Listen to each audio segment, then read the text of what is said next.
this morning on Facebook because this is my admission to you, I'm a terrible Facebook addict. Someone said, oh, it's too bad that the weather is so bad this morning. And I looked out and it was raining. I said, no, you never curse rain in the desert. It's a beautiful morning.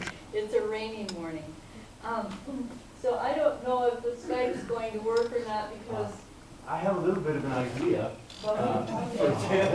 So let's do this.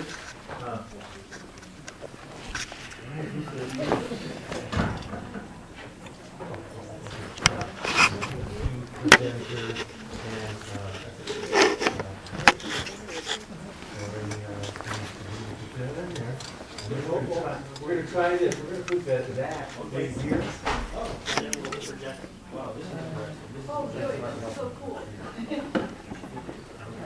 Actually, yesterday when we, were trying to figure all of this out, what we were going to do today. There she is. Oops. No, you're sort of a shadowy character over there.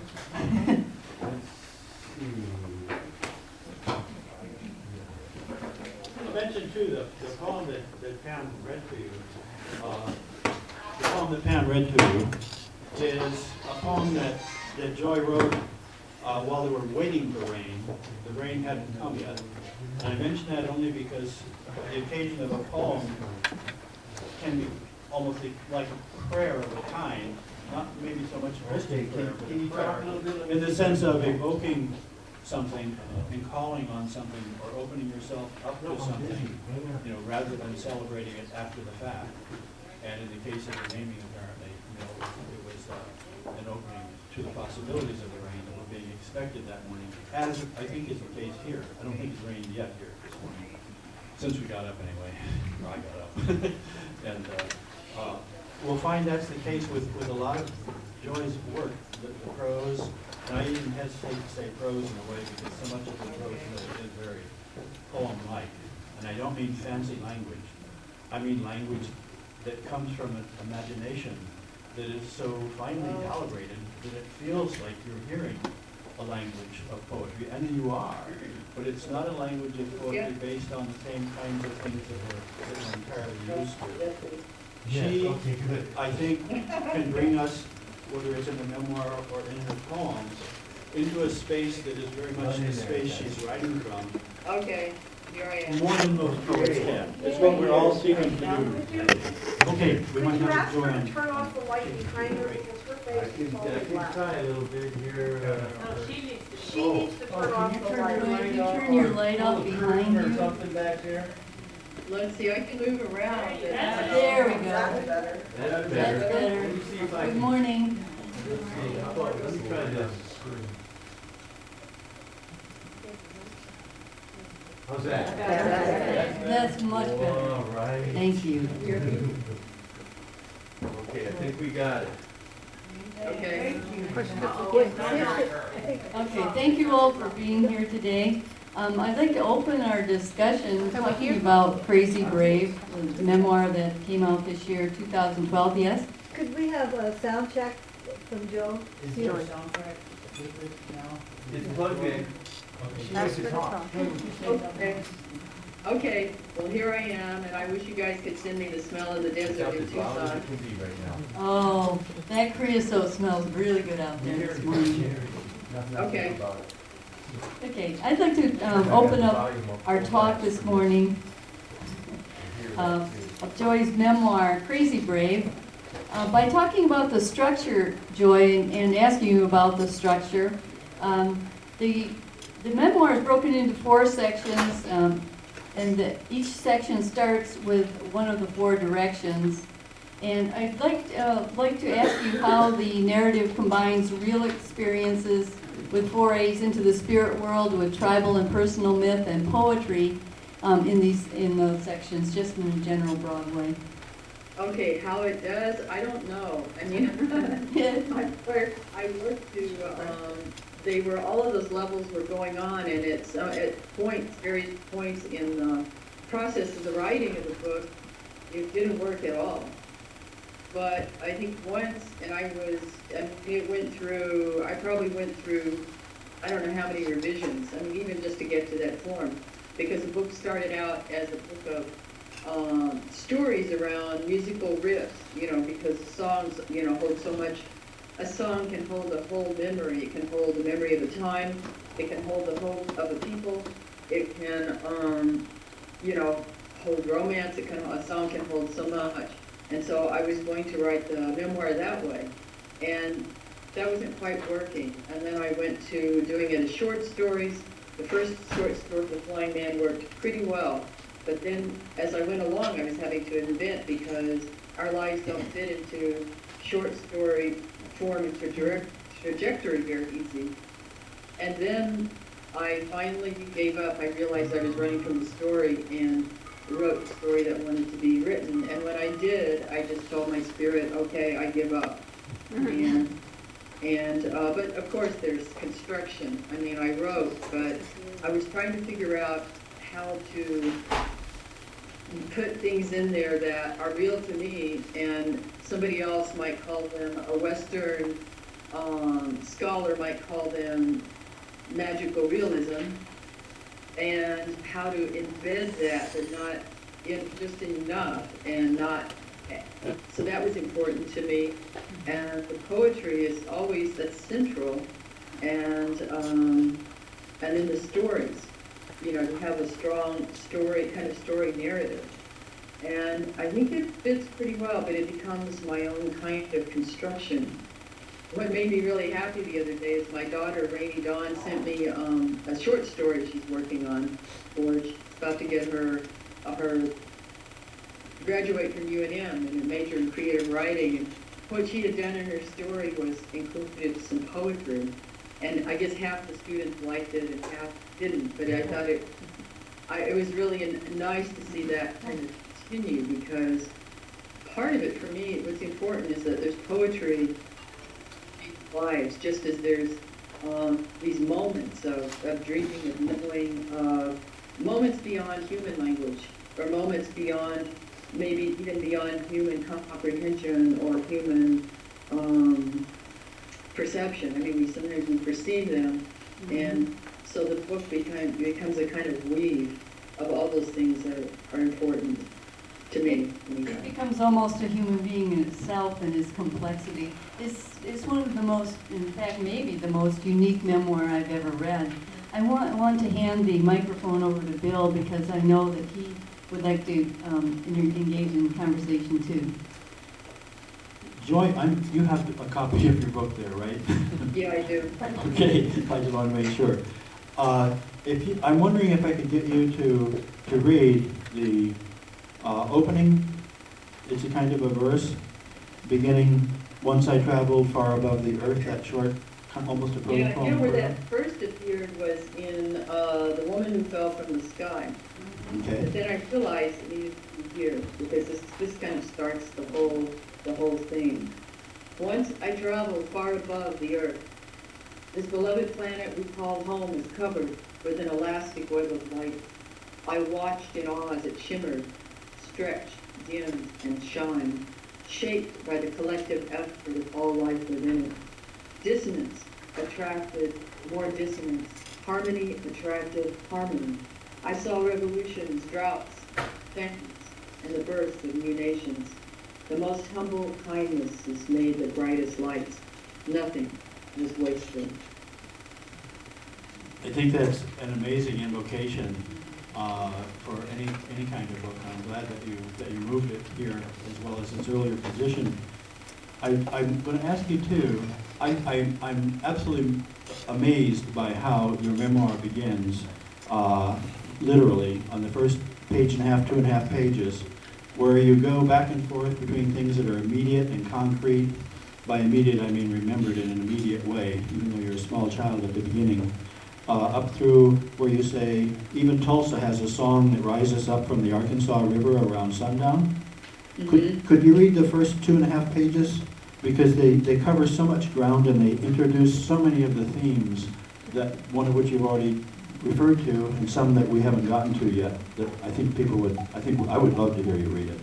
So people can hear me okay? Yeah. Yes. Okay. So starting with Once I Was So Small.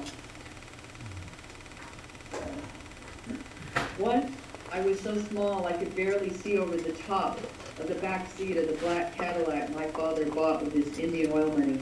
He polished and tuned his car daily. I wanted to see everything. This was around the time I acquired language. When something happened that changed my relationship to the spin of the world, it changed even the way I looked at the sun. The suspended integer of time probably escaped ordinary notice in my parents' universe, which informed most of my routine in the ordinary world. They were still omnipresent gods. We were driving somewhere in Tulsa, the northern border of the crude nation. I don't know where we were going or where we had been, but I know the sun was boiling the asphalt. The car windows were open for any breeze.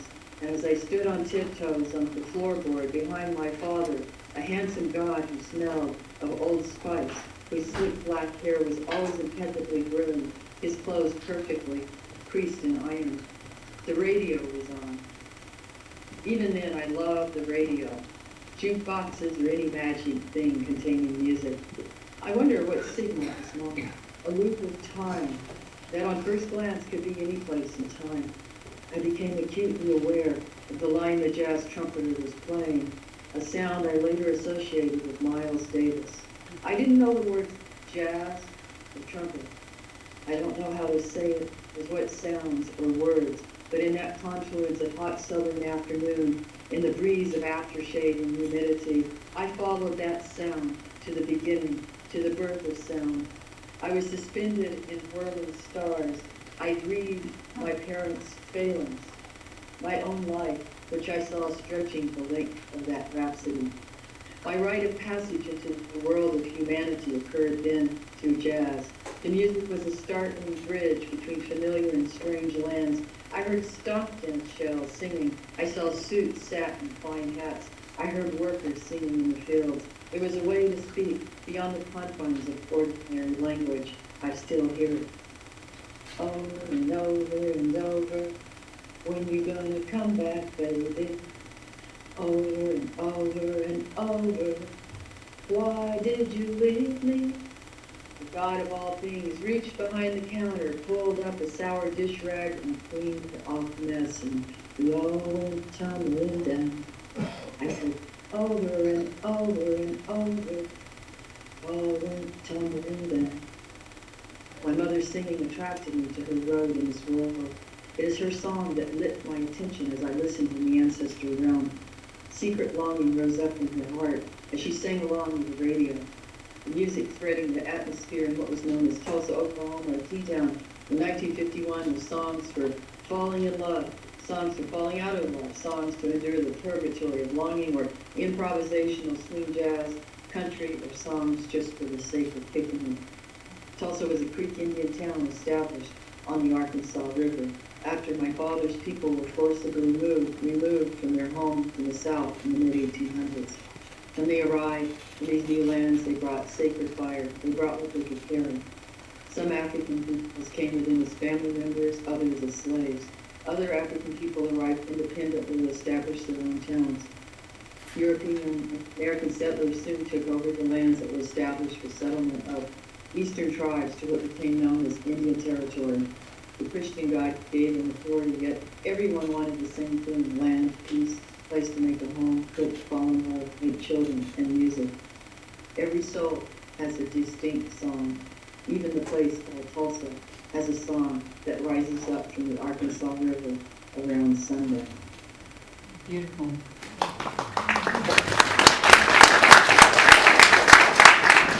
And so opens the memoir. There are many threads that run through your memoir, Joy, and many themes. And one of them, of course, we just heard was music. Music is present. It's a presence in the memoir itself. Also, visual art. Visual art becomes very, very, very important to you in the memoir through your childhood and up into your 20s, pulling you along, saving your life at times, creating insights for you and something you call the knowing. Could you speak a little bit about how your burgeoning awareness of your own knowing paralleled your own growth at that time? Well, that's, I'll have to think about that question because I think when I was, I know when I was born, I was pretty aware of what was going on some level. And I can remember way back.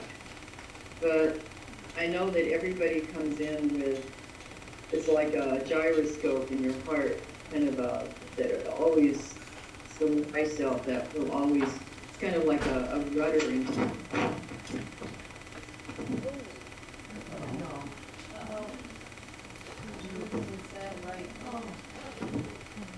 We just lost your last sentence, Joyce.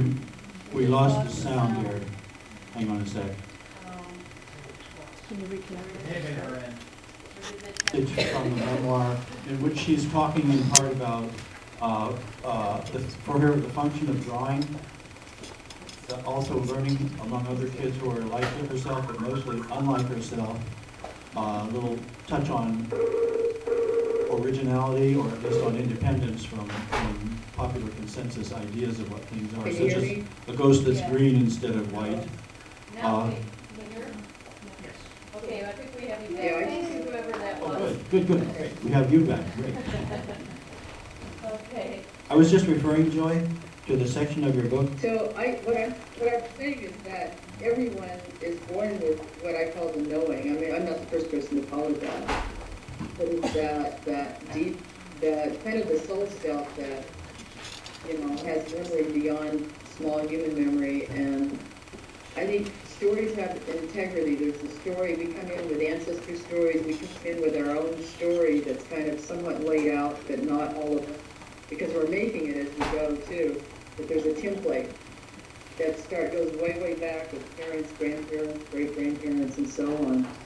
And, you know, you always know when you're on the right track, and usually know when you're on the wrong track.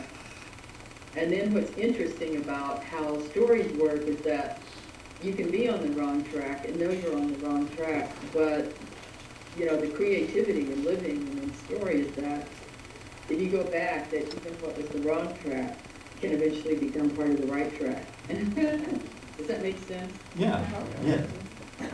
You have on page 45, about middle of the page, starts like my father, I was not fully pressed into the place and time into which I was born. And then talking about a dream you had before language, a very interesting dream. Could you read that part to us, that roughly that page from the middle of 45 to as far as you want to go, because it's fascinating sections. Oh, the middle of what page? 45? 45? Yeah, 45. 35. 45. 45. Okay, thank you.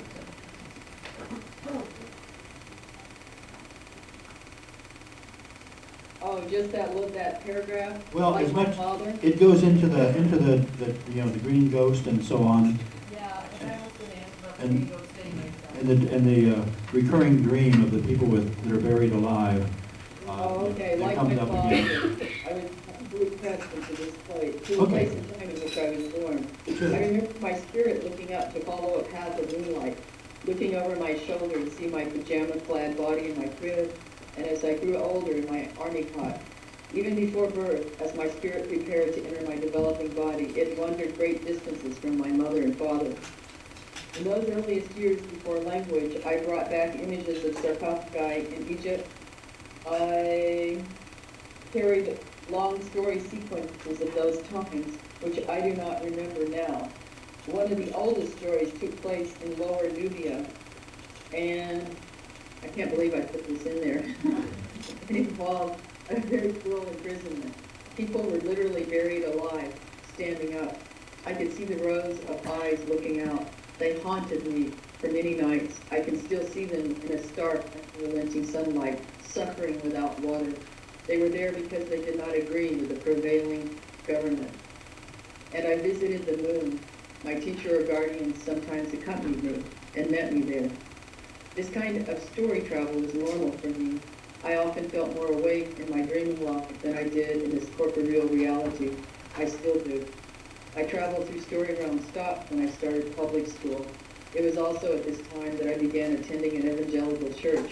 Church movers talked as we left the doors of the public school giving out candy suckers attached to flyers advertising Vacation Bible School. I wanted more candy. I was always up for stories. In church, I was taught that anything visionary on a personal level, especially in girls or women, was evil and most likely of the devil. I became fearful of those abilities. I closed.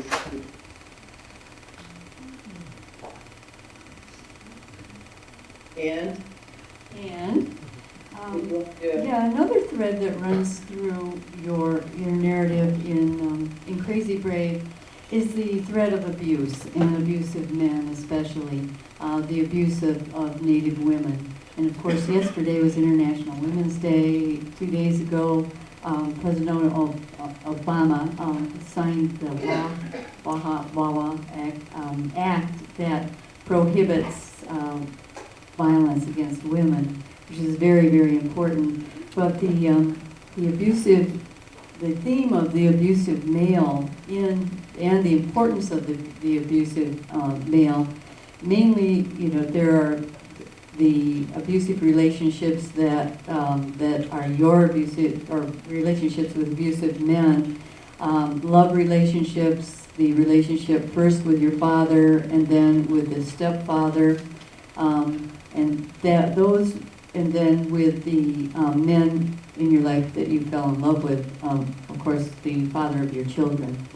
So, what I'd like to know is how you relate the abusiveness of the Native men to the decimation of and humiliation of indigenous tribes by white culture in North America. Well, I mean, that's a huge topic. It goes way back to colonization and, well, it's historical trauma and the decimation of those cultural and land constructs, especially land. It's presuming you've been moved. You've been moved in land and then moved again into different institutions, into government institutions or church institutions that, attempt to steal or literally steal your soul. And so people deal with it in different ways, or don't deal with it. Looking for a vision to addiction is one. Another is, and often what comes out of that is loss of control, feeling loss of control, and violence. And yet, I mean, yet most of these, as I also say in the book, is that I was trying to find that when I was talking, that, they're all people, everybody wanted love. People were looking for love, and even the abusive men, we're not, we're horrified at their own abuse. They didn't recognize it, I don't think, in themselves, because they were, it almost seemed like, I said at one point, I think, in the narrative, that it's like there were two different people. There was the human being that you knew, and then there was the one that got taken over by the destructive forces that came out of, what kind of logic do you apply to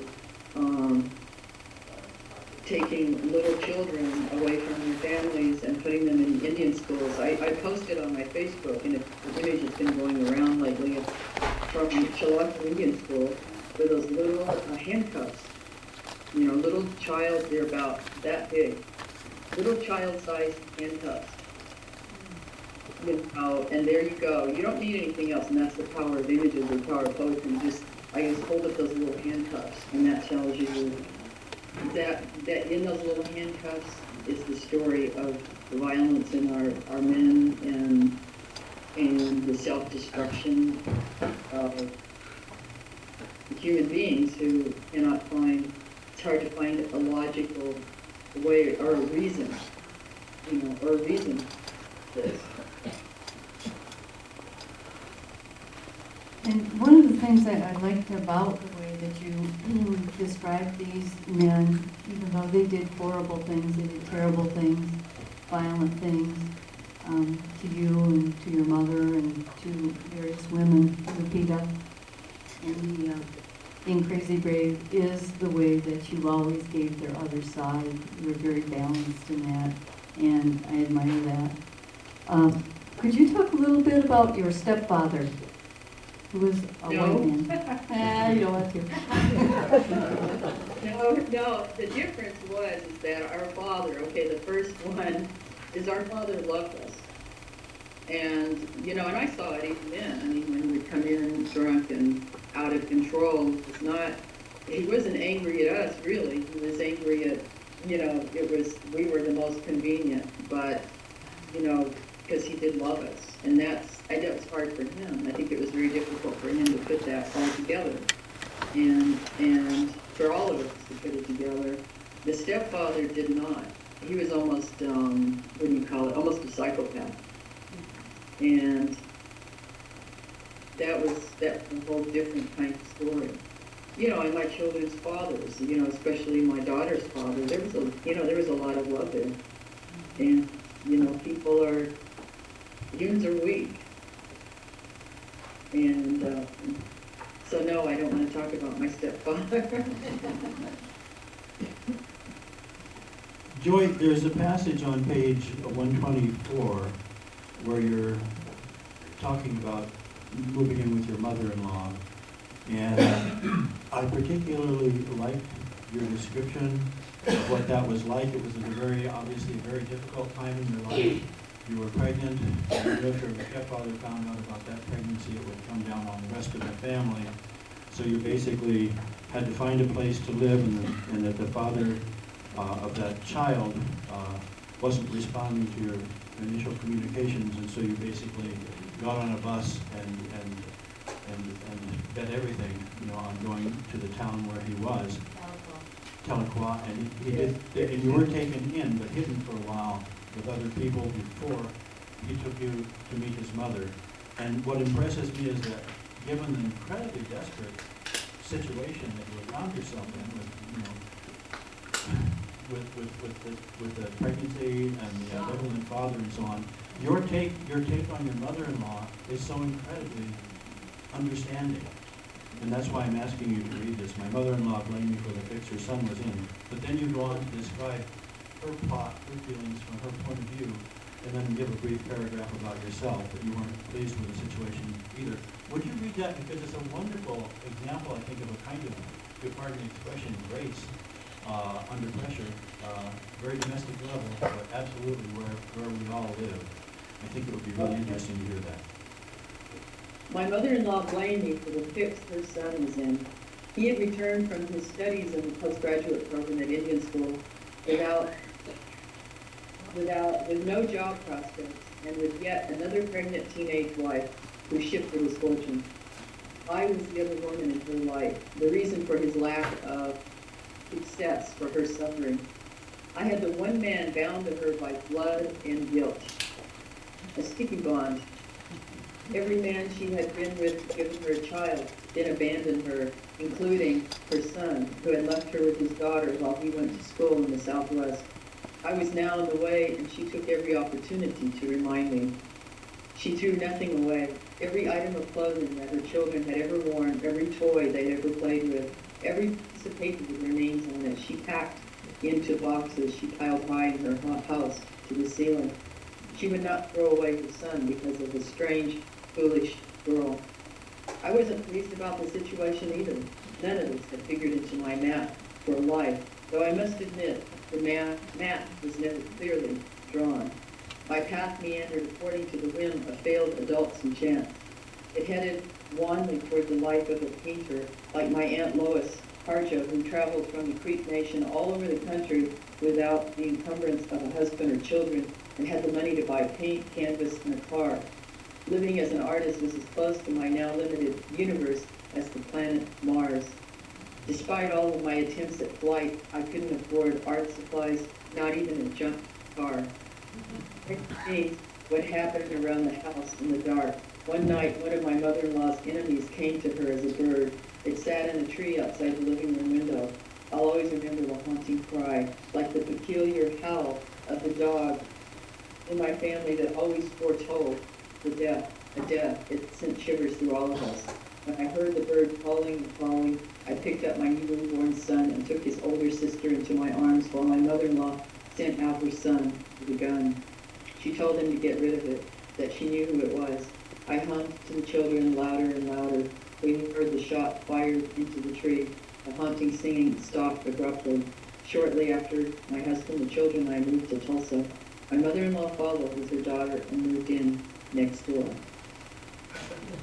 This is an example of of a kind of way of dealing with dilemmas that it seems to me comes up again and again in your memoir, by which I mean that you are able to put it into a larger context, and in some places, not here particularly, but in some places you describe the dilemma that you might be in at a given moment as part of a story being told, and that you owe things to the story, not just as a story of rudder to you, in other words, but you have a responsibility to the story as well, and that kind of lifts you up, as it were, above the immediate situation, gives you a much larger context, and allows you sometimes to float free from things holding you down, and to keep moving in the flow of that story. Could you talk maybe at this? What's the difference for you between the story you're speaking of and the knowing that you speak of? Yeah, well, I think it all kind of develops. I mean, I didn't have a perspective of that story then. I mean, it's a perspective I gained over time. I mean, I had some of the perspective. And let's see the difference. And so the knowing, I'm trying to figure out a good way to answer that. So, let's see. Can you ask me the question again? Sure. They're obviously related in ways, but the knowing seems to be almost like, for me, it seems to be almost like an intelligence that shares yours but is greater than yours. It sits just outside of you. And the story seems like, sometimes it's called a narrative. That term gets used a lot these days. But you don't use the term narrative, which is kind of literary. You use the term story, which has much more a folk origin, people origin. And the story is important. You're carried along in it. You're part of the story. But it's also distinct from the knowing. I'm not quite clear what the relation. It doesn't matter. But if you have something to say about it, it would be interesting. Well, I think the knowing exists within. I mean, I used to think of the knowing without, and then I realized that it's not, it's within, and that we're all within the story, but there's different, I think of story fields like story matrices, and there are several of them that are, and they do have their own integrity, and every one of them has an entrance and an exit somehow. And that there's, for instance, there's a story matrix of a generation. The generation is kind of, so, you know, an agreement.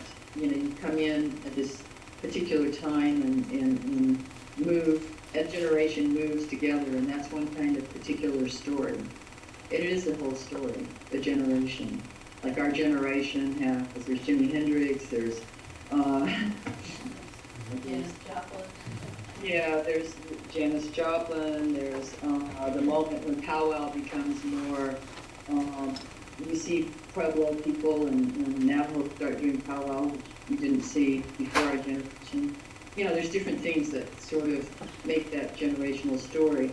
There's family, there's a family story matrix in which different themes come down in kind of in a vertical manner.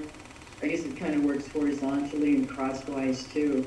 And then there are, you know, the story matrix, the Earth story matrix, which we're all part of, in all of our generations. And so there is a kind of integrity. I mean, everything can have integrity, or it can, you know, be disrupted and can lose an integrity or turn into chaos. But even that chaotic time is also the time that's more rife with the possibility of creation or something new, even as great evil can come out of it. It's like places of great power, which I think we're kind of in that place right now, but maybe every generation has always said that. And so I guess what takes over in my poetry or the saxophone or the storytelling is to align myself with the integrity of the story in some manner, or I try to align myself with that. And if I'm in the wrong track, it tells me, and I think that's what revision is, maybe.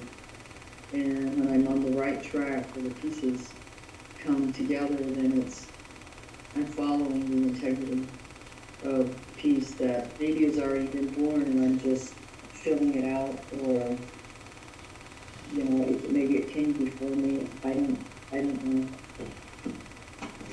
Does that make sense? Yeah, that makes a lot of sense. A lot of sense. At the age of 14, you went to IA, Indian boarding school. I was after I was 16, sorry. Oh, okay. In 1967, and you talk about that generation of students there at IA, and several of the people in the narrative there. There's Herbie and Georgette, your roommate, that came with a ghost attached to her to your room, and also Lupita. Could you talk a little bit about those relationships and how that experience of going away to boarding school saved your life and also formed you? Yes, because nothing is quite, yes, there were the boarding. Okay. Hold it. Sorry. Okay, but I know the cure this time. Hang up to it.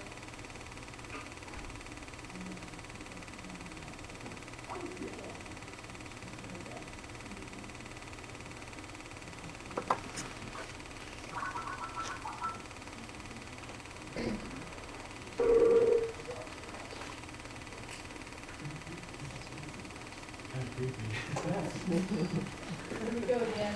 Are you there? Can you hear?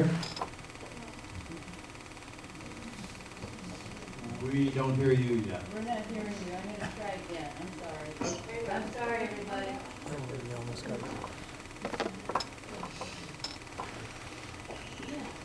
You want me to turn it off? Yes, we hear you now. Let's Okay. get a satellite.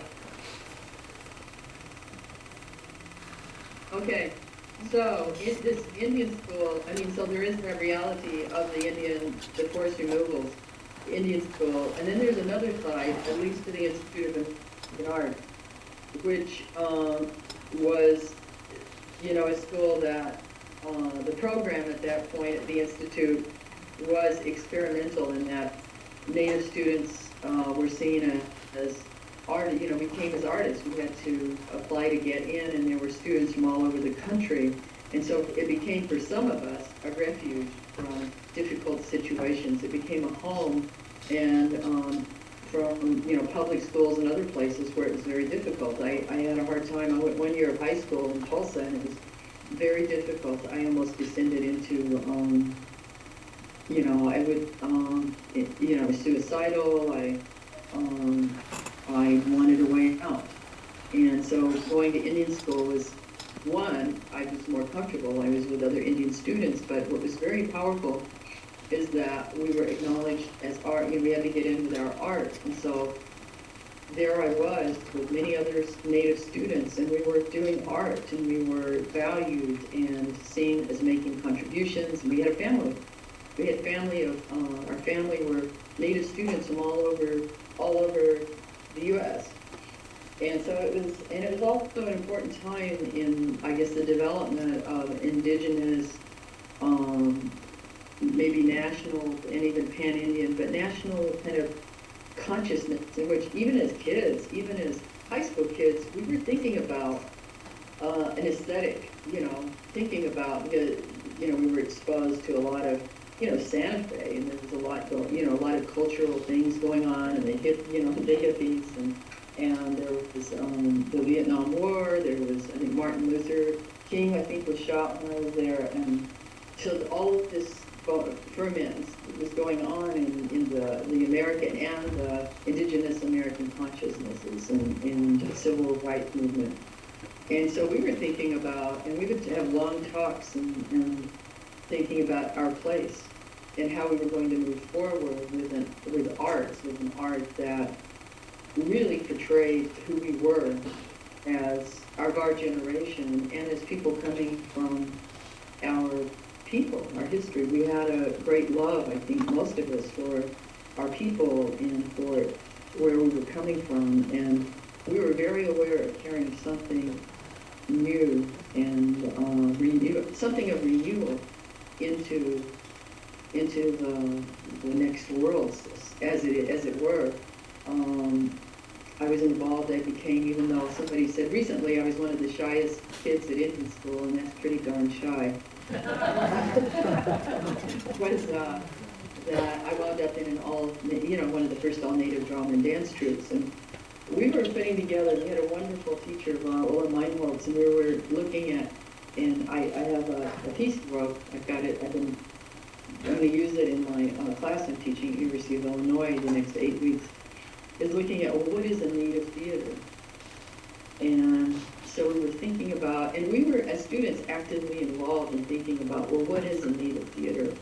And the Greeks provided an interesting model, and the Greek idea of a Greek chorus, and dancing we must be part of it, and so on. But I think for all of us, in whatever our disciplines, we came out of that school, we came away with a sense of renewal and hope and affirmation, and that was really, really important. And so that's another image of Indian school post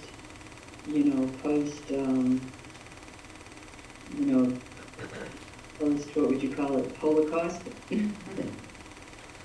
that we're all in, not just indigenous people, but all Americans, because everybody's part of that story. I have a brief little anecdote, Joy, of right about that period of time in the late 90s, early 70s. I came down to Arizona for the first time, and I came down from Vermont. I came down to do a reading circuit in Arizona, all the colleges, which I did. But also, there was something called Poets in the Schools attached to it, and I didn't know what that meant. And when I got out of the plane at the airport and was met by Neil Claremont, who was running that program at that point, he said, tomorrow at this time, you'll be talking to a grade of 4th grade Navajo students. And I looked at him, I stopped dead on the runway, and I said, why? I had no idea what I would say to 4th grade Navajo students, or 4th grade students at any time. I had only heard of rumors that there was a program like this, and I remember thinking, whoever does that has balls of steel. Working with graduate students is one thing, which I was doing. Working with 4th graders, quite another. I went to Fort Wingate, which is a mixed Navajo and Hopi classes. And as we approached, I kept asking him, what should I do, what should I do? He said, just watch me. It's like, okay. And I read my wishes, lies, and dreams and so on, but I just didn't know what was going to happen. We walk into the classroom just in time to hear the teacher, who is near retirement age and burdened down with about 14 kilos of turquoise and silver jewelry, telling the kids, we're going to have a couple of poets here this morning. You don't have to pay any attention to them. And we walk in, and we're sort of smiling at each other, like, what? And she turns to me and Neil, and says, now these are 4th grade kids, but they're Navajos. Don't expect much of them. I heard the same thing when I was going to, What I told them, immediately I pushed Neil aside and I stepped up and I said, we're poets, so you're not supposed to listen to us. And you're Indian kids and we're not supposed to expect much from you. We're going to have a good time. And their little heads popped up off their desks, and we had a good time. But the kind of pressure that those kids are put under in some of those schools is just unbelievable. I always liked that story that you were picked up in, where was it? You should tell that story. You were in Montana. You were picked up by a group of cowboys and then Indians. Tell them that story. Okay. Hitchhiking days, this is 10 years or so later. I moved in and out of academia and did other things, communes and hitchhiking among them. And at one point I'm hitchhiking across southern Montana, just before sunset. And I get a ride from a couple of cowboys, and in their pickup, and they're drinking, and they pass it to me, and it's going to be a cold night, clearly. And as they let me off about 20 miles down the road, right on the middle of the Crow Reservation, Crow and Cheyenne, Northern Cheyenne reservations are right, they meet there. And as they let me off, they said, "Now, just don't get in any Indian cars and you'll be just fine." Okay, well, I'm on the reservation, right? Getting dark, it's cold, it's really cold. I'm not prepared for all that cold. We got a little duffel bag, that's it. And nobody's coming by. I mean, it's too early for people to come back from the bars, and the ones going to the bars have already gone. You know, so some time passes, it gets colder and colder, darker and darker. I don't know where I am exactly. And finally, this station wagon pulls up, dragging a bumper, you know, the typical, quote-unquote, typical, stereotypical, fundamental, elemental res car pulls up, and it stops for me. And they just open up the door and let me in the back. I pull in my duffel bag with me and stuff. And they're all drinking beer. The cowboys were drinking, you know, hard liquor.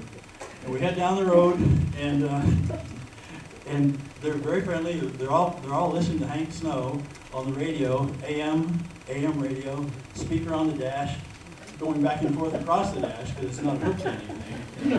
And the transmission's howling like a wolf, you know. And they say, I said, they say, where do you want to go? And I said, I need to go, you know, to Sheridan. And they said, we can't take you down there, my friend. We take this car off the res, you know, it's bail time in the Rockies. You know, I said, but when we let you off, he says, please say hello to all the pretty girls you meet on down the line. It was just oh God, yes. And they said, you'll be just fine as long as you don't get in any pickups with cowboys. It was a perfect circle. Same thing happened to me on my first trip up to Fort Peck. I was teaching up there, and I stopped at a gas station, and one of the guy who was pumping gas, this white guy, told me, just be careful of the engines up there. Don't let them, be careful, you're going to stay in a motel, don't answer your door, just don't go.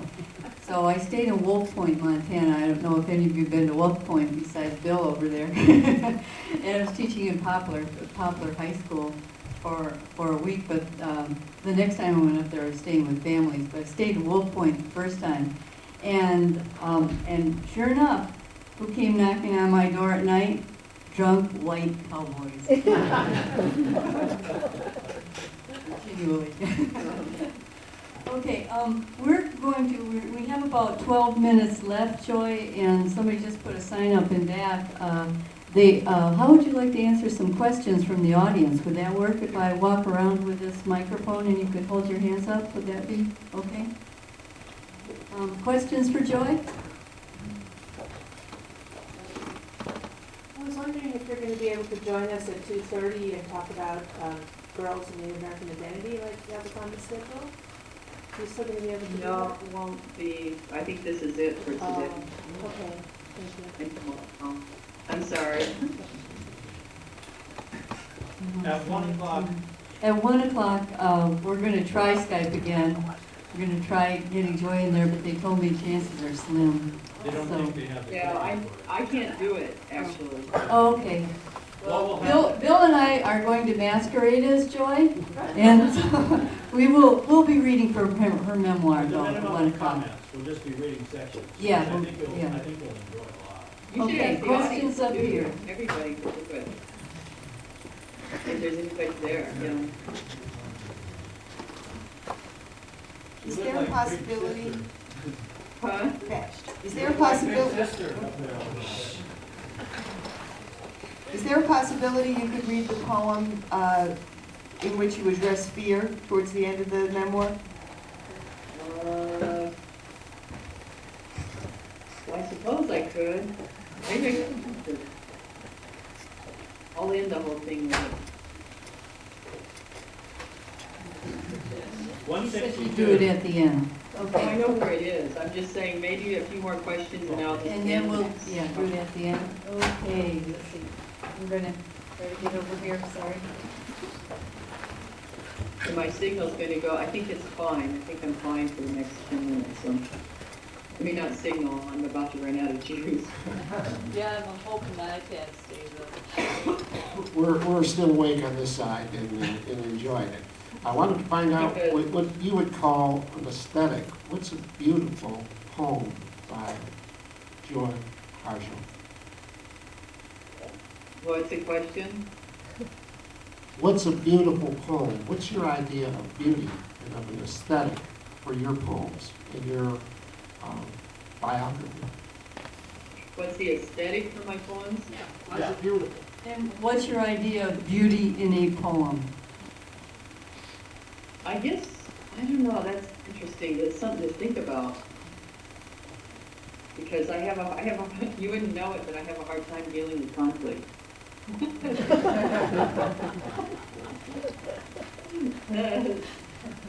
And it was hard, that was part of it, that was hard writing the memoir for that reason, you know. And what came back to me, so many times I kept hearing Meredith Stewart.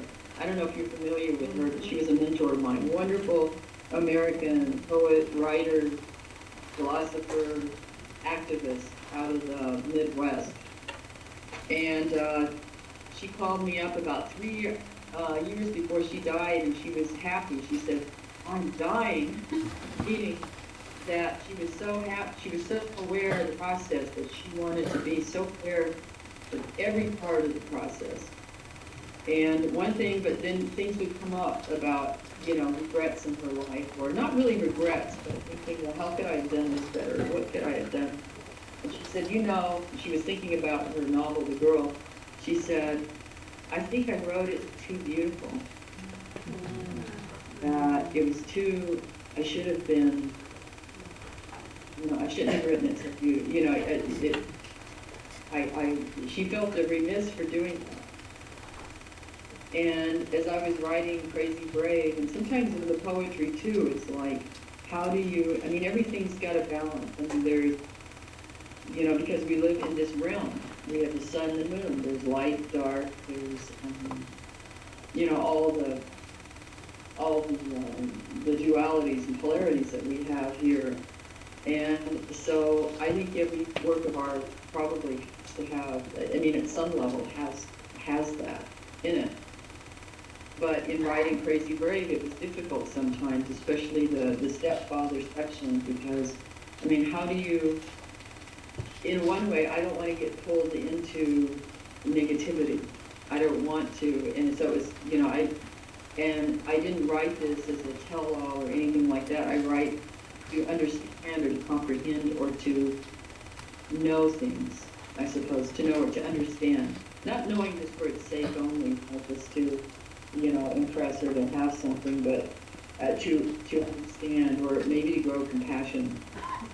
And so, as for beauty in a poem, I think it's, for me, it's like the components, they fit together into a whole that is, pushes towards something new and unknowable and unspeakable, even while keeping certain markers or colors or a design that makes a beautiful integrity.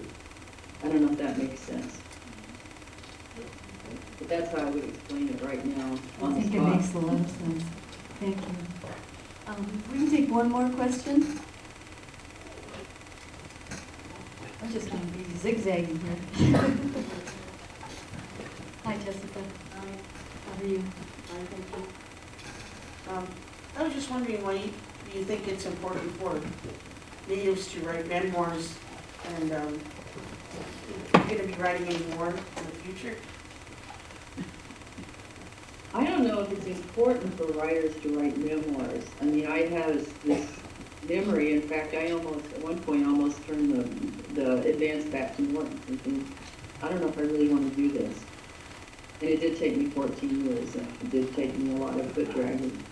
But it was the process of it, you know, it's memory and looking. I think we're always, I mean, most of the time, I think most of us live in memory. It's either in some future imagined memory that we're creating, or memories of the past. We're walking in the footsteps in a way of memory. And some people don't believe. I have a friend who's been a friend and a writer, even a mentor for years, who basically told me, wrote me yesterday and said that he thought it was a bunch of crap. That he felt memoirs were, and he, you know, he made it clear that he thought that me doing a memoir was ridiculous. And, but I think of it, for me, it was I thought it might be useful to comprehend or to understand. I kept thinking of the generations of like my children and grandchildren, and all of our children and grandchildren. They're all ours, and that's why I was able to finally write it and get out of all my ideas of what it might be, and it allowed me to go in and face and walk through, just so I could go back in and find useful things that might be helpful. And maybe I'll close with the fear poem. Yes. I release you, my beautiful and terrible fear. I release you. You were my beloved and hated twin, but now I don't know you as myself. I release you with all the pain I would know at the death of my children. You are not my blood anymore. I give you back to the soldiers who burned down my home, beheaded children, raped and sodomized my brothers and sisters. I give you back to those who stole the food from our plates when we were starving. I release you, fear, because you hold these scenes in front of me, and I was born with eyes that can never close. I release you. I release you. I release you. I release you. I am not afraid to be angry. I am not afraid to rejoice. I am not afraid to be black. I am not afraid to be white. I am not afraid to be hungry. I am not afraid to be full. I am not afraid to be hated. I am not afraid to be loved. To be loved. To be loved. Fear. Oh, you have choked me, but I gave you the leash. You have gutted me, but I gave you the knife. You have devoured me, but I laid myself across the fire. I take myself back to you. You are not my shadow any longer. I won't hold you in my hands. You can't live in my eyes, my ears, my voice, my belly, and my heart, But come here to me. I am alive, and you are so afraid of God.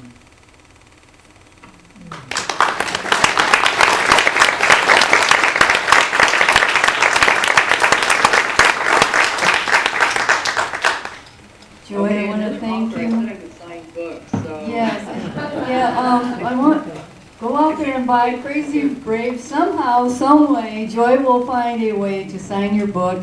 I want to thank you, Joy, for being here with us today during this most difficult time. Okay, thank you. Bye-bye. And thank you all for coming and for putting up with our techno antics.